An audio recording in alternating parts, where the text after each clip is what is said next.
السلام علیکم ورحمۃ اللہ وبرکاتہ۔ ان الحمد للہ نحمده ونستعینه ونستغفره ونعوذ باللہ من شرور انفسنا ومن سیئات اعمالنا من يهده اللہ فلا مضل له ومن يضلل فلا هادی له وأشهد أن لا إله إلا الله وحده لا شريك له وأشهد أن محمدًا عبده ورسوله أما بعد فإن خير الحديث كتاب الله وخير الهدي هدي محمد صلى الله عليه وسلم وشر الأمور محدثاتها وكل محدثة بدعة وكل بدعة ضلالة وكل ضلالة في النار رب اشرح لي صدري ويسر لي أمري واحلل عقدة من لساني يفقهوا قولي اللهم انفعنا بما علمتنا وعلمنا ما ينفعنا وزدنا علما رب اوزعني ان اشكر نعمتك التي انعمت علي وعلى والدي وان اعمل صالحا ترضاه واصلح لي في ذريتي اني تبت اليك واني من المسلمين اعوذ باللہ السمیع العلیم من الشیطان الرجیم بسم اللہ الرحمن الرحیم کل نفس ذائقۃ الموت وانما توفون اجورکم یوم القیامہ فمن زحزح عن النار وادخل الجنۃ فقد فاز وما الحیاۃ الدنیا الا متاع الغرور۔ حضرات محترم،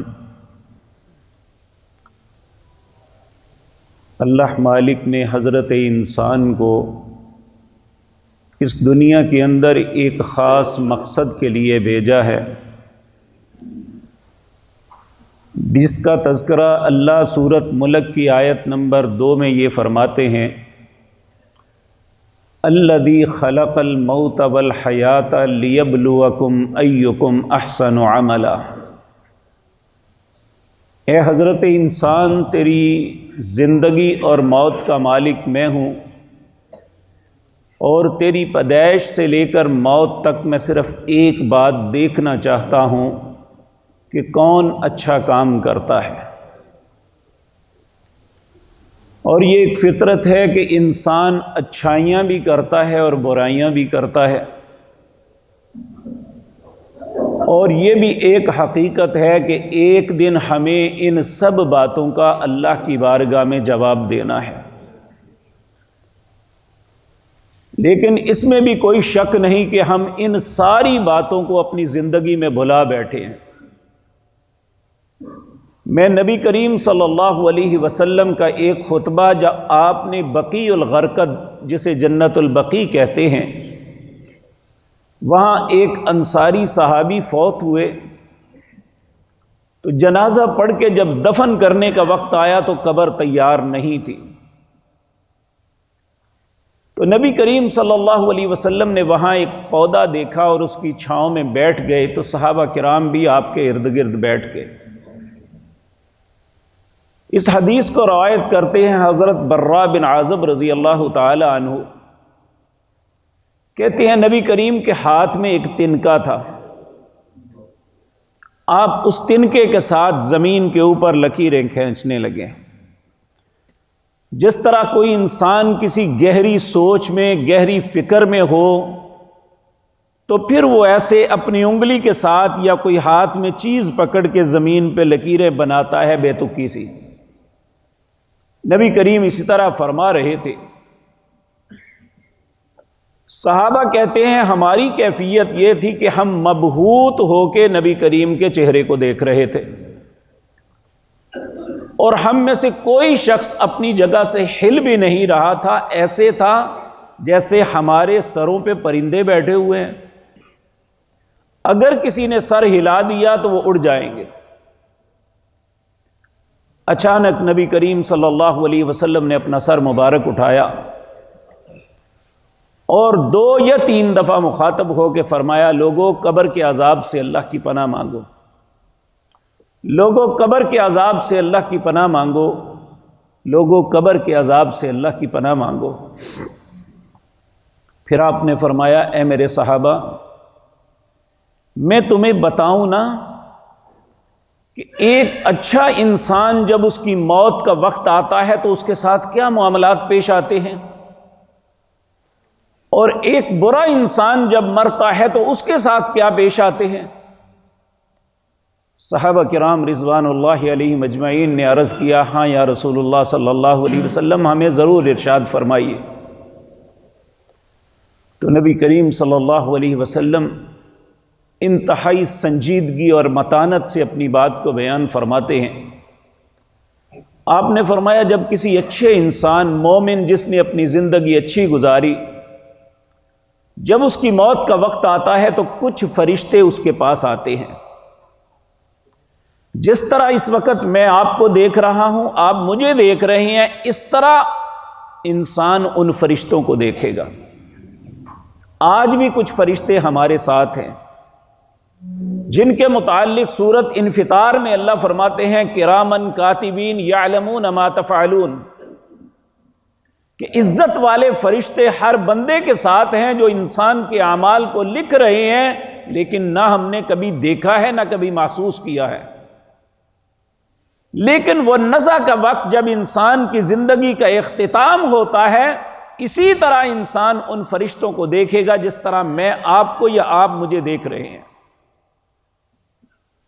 انہی میں سے ایک کہنے والا کہے گا کہ جو کچھ اس نے کھانا تھا کھا چکا، جو کچھ پینا تھا پی چکا، جو کچھ پہننا تھا پہن چکا، اب اس کی قسمت میں کچھ بھی نہیں۔ اور یہ بات جانتے ہیں ہر انسان کہ بعض اوقات کسی انسان کی زندگی کے آخری لمحات ہوتے ہیں، گھر والے اس کے منہ میں چمچی یا کسی چیز کے ساتھ کوئی چیز انڈیل رہے ہوتے ہیں، تو بالآخر وہ وقت آ جاتا ہے جو اس کے مقدر میں ہے وہ اندر چلا جاتا ہے، باقی باہر آ جاتا ہے۔ تو جو اللہ نے، بلکہ جب انسان کی جان نکل جاتی ہے، اگر کوئی شخص یہ چاہے نا کہ میں انجیکشن میں کوئی چیز ڈال کے اسے انجیکٹ کر دوں، تو یہ بھی ممکن نہیں ہے، کیونکہ جو اس کا مقدر تھا وہ ختم ہو گیا۔ جو اس نے کھانا تھا کھا لیا، جو پینا تھا پی لیا، جو پہننا تھا پہن چکا۔ وہ فرشتہ کہے گا اب اس کی قسمت میں کچھ نہیں ہے۔ پھر عین وہ وقت جو اللہ نے مقرر کیا ہوا ہے، جس کے متعلق اللہ رب العزت سورۃ منافقون کے آخر میں کہتے ہیں، وَلَن يُؤَخِّرَ اللَّهُ نَفْسًا إِذَا جَاءَ أَجَلُهَا، جب کسی کی موت کا وقت آ جاتا ہے تو ایک لمحہ بھی تاخیر نہیں ہوتی۔ تو عین اس وقت ملک الموت، جو موت جان کو قبض کرنے والا فرشتہ ہے، وہ انتہائی خوبصورت روپ میں آتا ہے، کیونکہ یہ ایک مومن آدمی ہے اور خوبصورت لباس پہنے ہوتا ہے، اور ان کے پاس ایک خوبصورت کفن ہوتا ہے جس کے اندر حنوط خوشبو لگی ہوتی ہے جنت کی،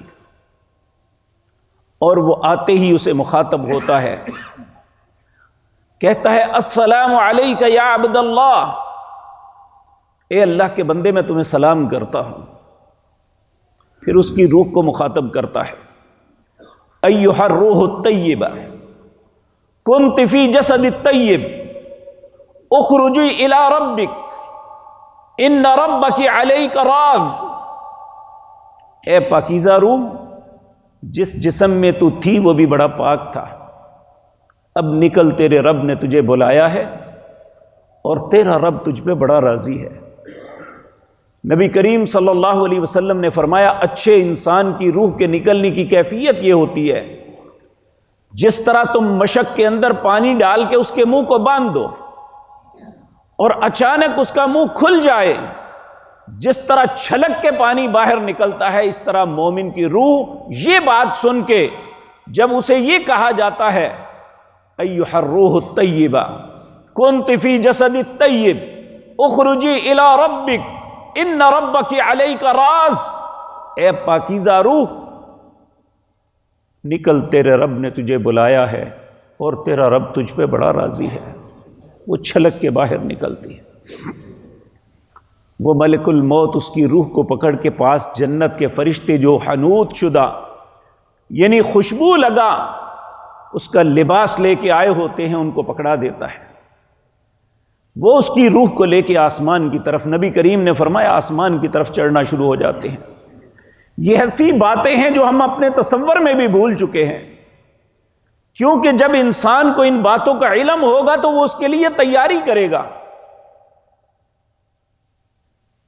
تو وہ فرشتے جب اس کی روح کو لے کے آسمان کی طرف جاتے ہیں تو اللہ کے وہ ورکر فرشتے جو آسمان سے اپنی ڈیوٹی ادا کرنے کے لیے زمین پہ آ رہے ہوتے ہیں یا اپنی ڈیوٹی ادا کر کے واپس جا رہے ہوتے ہیں، وہ رستے میں پوچھتے ہیں من ھذا الطیب، یہ کون پاکیزہ ہے؟ اس کے اچھے اچھے نام لے کے وہ فرشتے بتاتے ہیں لے جانے والے، یہ فلاں ہے، فلاں کا بیٹا ہے۔ وہ کہیں گے مبارک ہو بھائی تمہیں، تو نے اپنی زندگی اللہ کے حکم کے مطابق گزاری، آج عزت اور شرف کے ساتھ تو جا رہا ہے۔ جب آسمان دنیا پہ جایا جائے گا، اس کے دروازے کو کھٹکھٹایا جائے گا، پوچھیں گے وہ کون ہے؟ جب بتایا جائے گا فلان ابن فلان، تو وہ کہیں گے اس کے لیے اللہ کا حکم ہے، دروازہ کھول دیا جائے گا۔ اور پہلے آسمان کے اوپر جو عزت والے فرشتے جو اللہ کے مقرب ہیں اس آسمان پہ، وہ پورے پروٹوکول میں لیتے ہوئے، جس طرح آپ نے دنیا میں دیکھا ہوگا جب ایک شہر میں کوئی عزت والا شخص، کوئی وزیر، کوئی صاحب منصب آتا ہے تو اس کے آگے پروٹوکول گاڑیاں لگتی ہیں، اس کے پیچھے لگتی ہیں، اس ضلع کو کراس کرواتے ہیں۔ اسی طرح آسمان کے فرشتے، چاہے وہ دنیا میں ایک فقیر آدمی تھا، وہ دنیا میں ایک تنگ دست تھا، وہ دنیا میں اس کو اتنی عزت و شرف حاصل نہیں تھی، لیکن اس کی زندگی اللہ کے حکم کے مطابق گزری تھی، آج اس کی عزت کا دن شروع ہو چکا، اسے عزت اور شرف کے ساتھ پورے پروٹوکول کے ساتھ ایک آسمان سے دوسرے آسمان تک، دوسرے سے تیسرے، حتیٰ کہ اللہ کی بارگاہ میں اس کی روح کو پیش کیا جائے گا تو اللہ رب العزت اس وقت حکم دیں گے اکتبوا کتاب عبدی فی علیین، میرے اس بندے کا نام جنت کے اعلیٰ مقام جو ہے اس میں اس کا نام لکھ دو۔ پھر کہا جائے گا فیعاد فیہ الروح، اس کی روح کو ذرا لٹاؤ، میرا جو معاملہ ہے، میرا حکم ہے اس کو پورا کرنا ہے، لیکن اس کی روح کو لٹانا زندہ انسان کی طرح نہیں ہوگا، صرف ایک سوال و جواب کے لیے۔ جب انسان اپنے کسی بھائی، باپ، کسی عزیز و اقارب میں سے کوئی عورت ہے یا مرد، اس کی میت کا جنازہ پڑھ کے دفن کراتا ہے تو اسی وقت اس کی قبر کے اندر دو فرشتے آ جاتے ہیں، فیجلسان، اسے اٹھا کے بٹھا دیتے ہیں۔ جب یہ مومن آدمی اسے اٹھا کے بٹھایا جاتا ہے، اس سے بات کرنے لگتے ہیں، وہ کہتے ہیں مجھ سے بات نہ کرو، میری نماز کا وقت جا رہا ہے۔ اسے ایسا محسوس ہوتا ہے جیسے عصر کی نماز کا وقت ختم ہو رہا ہے۔ یہ وہی کہہ سکے گا جو فجر کی پابندی کرتا ہے، جو ظہر کو اس کے وقت پہ ادا کرتا ہے، جو عصر کی حفاظت کرتا ہے، جو مغرب اور عشاء ادا کرتا ہے۔ اس وقت اسے کوئی ہوش نہیں اسی کسی بات کی ہوگی، صرف زبان پہ کلمہ آئے گا تو یہی آئے گا، پیچھے ہٹ جاؤ، مجھ سے کوئی سوال نہ کرو، میری نماز کا وقت جا رہا ہے۔ فرشتے کہیں گے بھائی اللہ کے بندے، تو کسی اور مقام پہ پہنچ گیا، اب نمازوں کا وقت ختم ہو گیا۔ جب وہ اپنے ماحول کا جائزہ لے گا تو اسے احساس ہوگا، پھر وہ کہے گا پوچھو مجھ سے کیا پوچھنا چاہتے ہو۔ پہلا سوال ہوگا من ربک، تیرا رب کون ہے؟ اگر تو اللہ کے حکم کے مطابق زندگی گزاری ہوگی، اللہ سے محبت کی ہوگی، اس کی محبت میں اس کی خوشنودی کے لیے، اس کی رضا کے لیے عمل کیا ہوگا تو فوراً زبان پہ آئے گا ربی اللہ، میرا رب اللہ ہے۔ اگر اس نے اللہ کی توحید پہ قائم رہا ہوگا تو اگر بے شک ایسا نہیں ہے تو انشاءاللہ وہ بھی آپ کے سامنے عرض کرتا ہوں۔ دوسرا سوال ہوگا من نبیوں کا، تیرا نبی کون ہے؟ تو میرے عزیز بھائیوں، جو نبی کے صحیح طریقے کے مطابق چلا ہوگا تو صرف اسے جواب آئے گا، وگرنہ خام خیالی میں اپنی زندگی گزارتی، جس طرح قرآن میں اللہ فرماتے ہیں کل حزب بما لدیہم فرحون، ہر گروہ اپنی جگہ خوش ہے میں ٹھیک ہوں، ہر گروہ ٹھیک نہیں ہوتا۔ ٹھیک وہی انسان ہے جو اپنی زندگی اپنے اعمال رسول اللہ کے طریقے کے مطابق ادا کرتا ہے۔ اللہ ہمیں ایسی ہی توفیق عطا فرمائے۔ تو اس وقت انسان کا جواب ہوگا جس نے رسول اللہ کے طریقے کے مطابق زندگی بسر کی ہوگی تو وہ کہے گا دینی الاسلام، میرا دین اسلام ہے۔ پھر تیسرا سوال ہوگا من دینوں کا، تیرا دین کیا ہے؟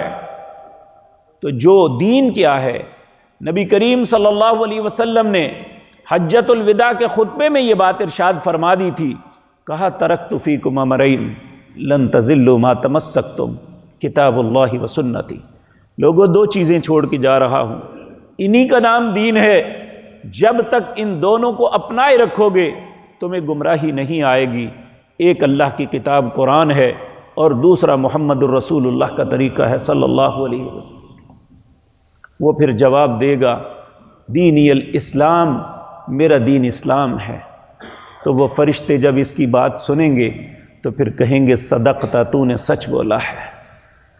اسی وقت اللہ کی طرف سے ایک منادی آئے گی، ایک ندا دینے والا آئے گا، وہ ان کو کہے گا فَأَفْرِشُوهُ مِنَ الْجَنَّةِ وَمَلْبِسُوهُ مِنَ الْجَنَّةِ، اس کے نیچے جنت کا بستر بچھا دو، اسے جنت کا لباس پہنا دو، اس کی قبر میں جنت کے دروازوں میں سے ایک دروازہ کھول دو۔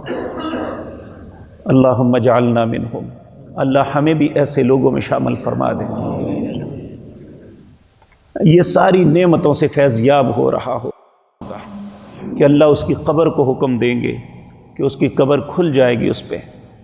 جب یہ سارے معاملات ہو رہے ہوں گے، اسی اثناء میں اس کی قبر کے اندر ایک بہت خوبصورت نوجوان داخل ہوگا، اتنا خوبصورت کہ اس نے آج تک اتنا خوبصورت کوئی نہیں دیکھا ہوگا۔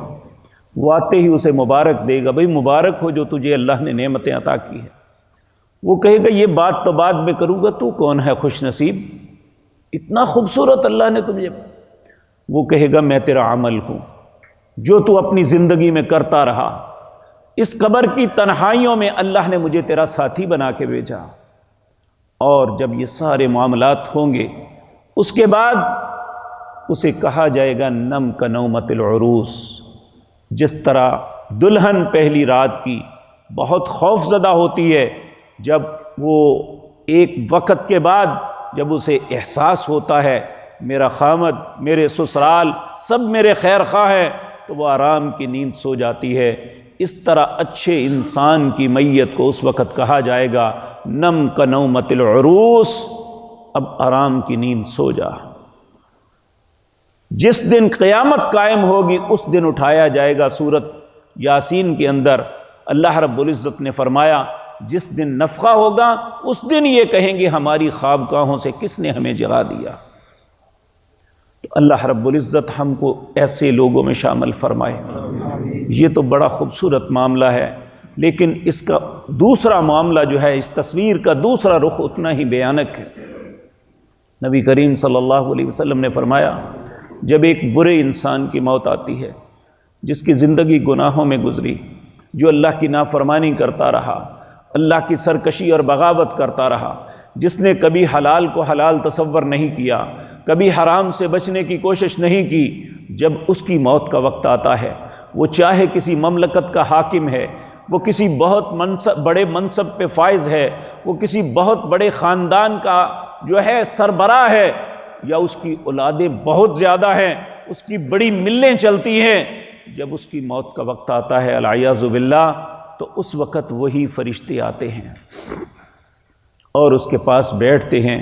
ایک کہنے والا کہتا ہے جو کچھ اس نے کھانا تھا کھا چکا، جو کچھ پینا تھا پی چکا، جو کچھ پہننا تھا پہن چکا، اب اس کے مقدر میں کچھ بھی نہیں۔ یہاں یہ بات عرض کر دوں، جب انسان دیکھتا ہے کہ پولیس آ رہی ہے تو جو شخص من کا صاف ہوتا ہے اسے کوئی پرواہ نہیں ہوتی، آتی ہے تو آتی رہے، لیکن جس کے من میں کھوٹ ہوتی ہے وہ پولیس کو دیکھتے ہی دہک جاتا ہے کہ یہ میرے ساتھ شاید میری طرف آ رہے ہیں، شاید میرے ساتھ کوئی معاملہ ہونے والا، اور جب پتہ چل جائے کہ میری گرفتاری کے لیے آئے ہیں اس وقت اس کی کیفیت کیا ہوگی۔ تو جب وہ فرشتے یہ کہتے ہیں تو نبی کریم نے فرمایا اس کی روح تڑپتی ہے، کبھی پاؤں کی طرف کبھی سر کی طرف، لیکن اب کہاں جائے گی؟ اس وقت پھر وہ ملک الموت جو اس وقت معین پر آتا ہے، پہلے کے لیے بڑے خوبصورت لباس میں، خوبصورت چہرے کے ساتھ، لیکن اب انتہائی خوفناک صورت میں اور انتہائی بدبودار لباس کے ساتھ آتے ہی بڑی خوفناک آواز میں کہتا ہے ایھا الروح الخبیث کنت فی جسد خبیث اخرجی الی ربک ان ربک علیک غضبان، اے خبیث روح، جس جسم میں تو تھی وہ بھی بڑا خبیث تھا، اب نکل، تیرے رب نے تجھے بلایا ہے اور تیرا رب تجھ پہ بڑا ناراض ہے، اب تڑپے گی۔ نبی کریم صلی اللہ علیہ وسلم نے فرمایا برے انسان کی روح کا نکلنے کی کیفیت یہ ہوتی ہے کہ جس طرح ایک کانٹی دار جھاڑی ہو، اس کے بڑے بڑے کانٹے ہوں، اس کے اوپر ایک باریک ململ کا کپڑا ڈال دیا جائے، اس کے ایک ایک ریشے میں کانٹا کھب جائے، پھر اس کے ایک کونے کو پکڑ کے زور سے کھینچو تو جس طرح تار تار ہو جاتا ہے، اس طرح برے انسان کی میت کو ایسے کھینچ کے تار تار کر دیا جاتا ہے۔ تو میرے عزیز بھائیو، اس وقت ملک الموت اس کی روح کو پکڑ کے جہنم کے فرشتوں کو پکڑاتا ہے، وہ لے کے اسے آسمان کی طرف چڑھتے ہیں، تو فرشتے اس کی بدبو سے اتنے جو ہے ان کی طبیعت خراب ہوتی ہے، ہر آنے جانے والا پوچھتا ہے من ھذا الخبیث۔ اب دنیا میں یہ بہت بڑی اسمبلیوں میں ممبر تھا، وزارتیں تھیں، اور حتیٰ کہ مملکت کے سب سے بڑے منصب پہ فائز کیوں نہیں تھا، فرشتے کس نام سے پکار رہے ہیں؟ من ھذا الخبیث، یہ کون خبیث ہے؟ وہ کہیں گے فلاں ابن فلان، فلاں فلاں کا بیٹا ہے۔ جب اس کی روح کو لے کے آسمان پہ جایا جائے گا، آسمان کا فرشتہ بھی پوچھے گا کون ہے، تو جب بتایا جائے گا فلاں ابن فلاں، فلاں فلاں کا بیٹا ہے، تو اس وقت وہ کہے گا لا تفتح لهم ابواب السماء ولا يدخلون الجنۃ حتی یلج الجمل فی سم الخیاط، اس کے لیے آسمان کے دروازوں کو نہیں کھولا جائے گا اور اسے جنت میں نہیں داخل کیا جائے گا جب تک ایک شرط پوری نہ کرے۔ وہ شرط کیا ہے؟ حتی یلج الجمل فی سم الخیاط، درزی کے پاس ایک سوئی ہوتی ہے جس میں دھاگا گزار کے وہ سیتا ہے، کہا اس سوئی کے نکے سے اونٹ کو گزارے پھر اس کے لیے آسمان کے دروازے کو کھولا جائے۔ لا تفتح لهم ابواب السماء ولا يدخلون الجنہ حتی یلج الجمل فی سم الخیاط، یہ اوپر چڑھ ہی نہیں سکے گا، وہیں پہ آواز آئے گی اکتبوا کتابہ فی سجین، اس کا نام جہنم کے نچلے گڑھے میں جو لوگ ہیں اس میں، سجن کہتے ہیں قید خانے کو، سجین کہتے ہیں قید کے اندر قید۔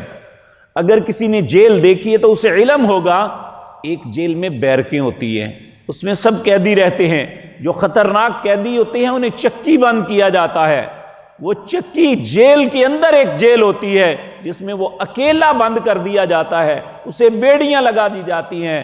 تو یہ اس انسان کے متعلق بھی یہ حکم ہوگا اکتبوا کتابہ فی سجین، جیل کے اندر جو جیل ہے اس میں اسے قید کر دو۔ فیعاد فیہ الروح، اس کی روح کو بھی لٹایا جائے گا، اسے بھی فرشتے اٹھا کے بٹھائیں گے۔ یہ اتنا بدحواس ہوگا، یہ بے شک اپنے کالجز میں اس نے پی ایچ ڈی کیوں نہیں کی ہوئی، اس نے ساری زندگی لوگوں کو پڑھایا کیوں نہیں، بڑی بڑی مجلسوں کا سرپنچ کیوں نہیں رہا، بڑی اس کی ساری مجلس میں کسی کو بولنے نہیں دیتا تھا، لیکن آج اس کی بولتی بند ہو گئی۔ جب اس سے پوچھا جائے گا من ربکا، تیرا رب کون ہے، چونکہ اس نے رب کی بات کبھی مانی نہیں تھی، فوراً بدک جائے گا، ہاں لا ادری، میں نہیں جانتا میرا رب کون ہے۔ ہائے افسوس، پوچھا جائے گا من نبیوں کا، چونکہ نبی کے نام پہ مناظرے تو بڑے کرتا تھا، نبی کی نام کے محبت کے دعوے تو بڑے کرتے تھا، لیکن ان کے حکم پہ عمل نہیں کرتا تھا۔ پوچھا جائے گا من نبیوں کا، تیرا نبی کون ہے؟ تو یہ کہے گا ہاں لا ادری، میں نہیں جانتا میرا نبی کون ہے۔ پھر پوچھا جائے گا تیرا دین کیا ہے؟ پھر یہی کہے گا۔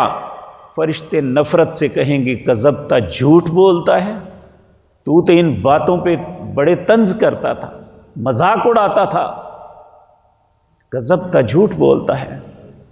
اسی وقت اللہ کا حکم آئے گا فَأَفْرِشُوهُ مِنَ النَّارِ وَمَلْبِسُوهُ مِنَ النَّارِ، اس کے نیچے آگ کا بستر بچھا دو، اسے آگ کا لباس پہنا دو، اور اس کی قبر میں جہنم کے دروازوں میں سے دروازہ کھول دو۔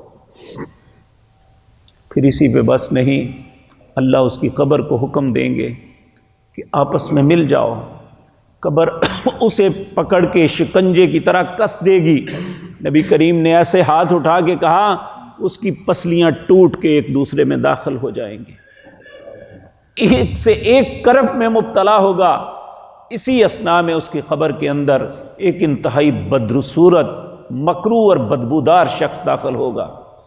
آتے ہی اسے طنز کرے گا، بھائی مبارک ہو بے تینوں۔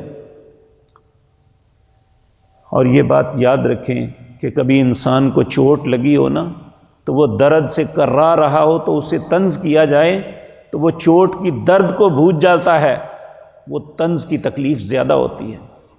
جب وہ طنز کرے گا اسے، بھائی مبارک ہو، وہ کہے گا بدبخت تو ہے کون؟ میں مصیبتوں کا مارا ہوا اور تو مجھے کہہ رہا ہے مبارک ہو؟ کون ہے تو؟ وہ کہے گا میں تیرا عمل ہوں، جو تو کرتا رہا اللہ نے آج مجھے جسم دیا، اب قیامت تک تیرے ساتھ اسی طرح معاملہ کروں گا۔ جو انسان کرتا ہے، جو میں نے آغاز میں آیت پڑھی وَإِنَّمَا تُوَفَّوْنَ أُجُورَكُمْ يَوْمَ الْقِيَامَةِ، جو کیا ہے اس کا بدلہ ضرور ملے گا۔ اور یہ بات کسی مفتی صاحب سے پوچھنے کی ضرورت نہیں ہے، ہمارے سینے کے اندر ایک مفتی ہے جسے دل کہتے ہیں، اس سے پوچھ لیجئے کہ میں کیا کر رہا ہوں اور اس کا بدلہ کیا ہو سکتا ہے، پوچھنے کی ضرورت نہیں۔ تو نبی کریم صلی اللہ علیہ وسلم نے فرمایا تو جو انسان اس سخت ترین حالات سے بچنا چاہتا ہے، اس کے لیے اللہ رب العزت نے ایک رستہ رکھا ہے۔ نیک اور صالح لوگوں کی ہمیشہ یہی کیفیت رہی، وہ زندگی بھر اللہ سے یہی دعائیں مانگتے رہے، اللہم انی اسألک توبۃ نصوحا قبل الموت، اے میرے اللہ مرنے سے پہلے مجھے سچی توبہ کی توفیق دے دینا۔ توبہ ہی ایسی چیز ہے جو ہماری خطاؤں پہ قلم پھیر سکتی ہے۔ خطائیں کتنی بھی ہو جائیں، اللہ رب العزت سورۃ زمر کے اندر فرماتے ہیں یا عبادی الذین اسرفوا علی انفسہم لا تقنطوا من رحمت اللہ ان اللہ یغفر الذنوب جمیعا انہ هو الغفور الرحیم۔ اے میرے بندو، جتنی مرضی زیادتی کر لی ہے، کچھ بھی ہو گیا ہے، لا تقنطوا من رحمت اللہ، میری رحمت سے نا امید نہ ہونا۔ ان اللہ یغفر الذنوب جمیعا، تیرا رب ساری خطاؤں کو معاف کر دے گا، لیکن کس طرح؟ کہا وَأَنِيبُوا إِلَىٰ رَبِّكُمْ، واپس پلٹاؤ اپنے رب کی طرف، وَأَسْلِمُوا لَهُ، اس کے فرما بردار بن جاؤ، من قبل ان یأتیکم العذاب، اس سے پہلے کہ تمہیں عذاب لپیٹ لے، ثم لا تنصرون، پھر کوئی تمہاری مدد نہیں کر سکے گا۔ تو کہ لوٹ کے آئیں کیسے؟ کس طرف آئیں؟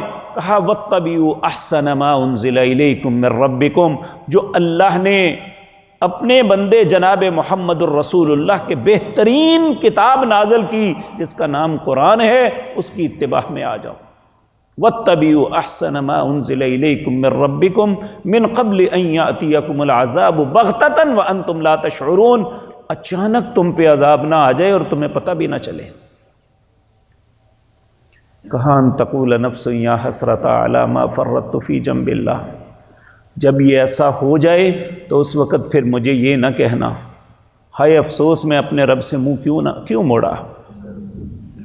وَإِن كُنتُ لَمِنَ السَّاخِرِينَ، میں ہمیشہ مذاق کرنے والوں میں ہی رہا۔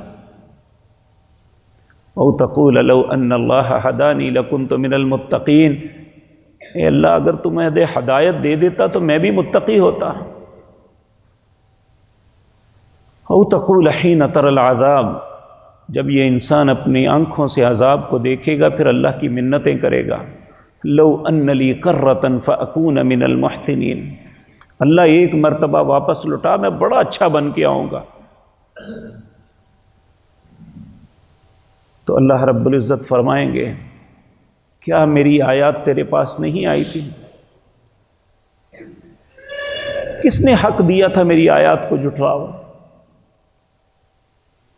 اور اب تمہارا معاملہ یہی ہے، اس وقت سے پہلے پہلے میرے اور آپ کے پاس وقت ہے کہ ہم اپنی زندگی کو بدل سکتے ہیں، اپنے انجام کو بہتر بنا سکتے ہیں۔ آخری بات یہ ہے، نبی کریم ہمیشہ ایک دعا اللہ سے کرتے تھے، ہمیں بھی اپنے رب سے یہ دعا ہمیشہ کرتے رہنا چاہیے۔ کیا؟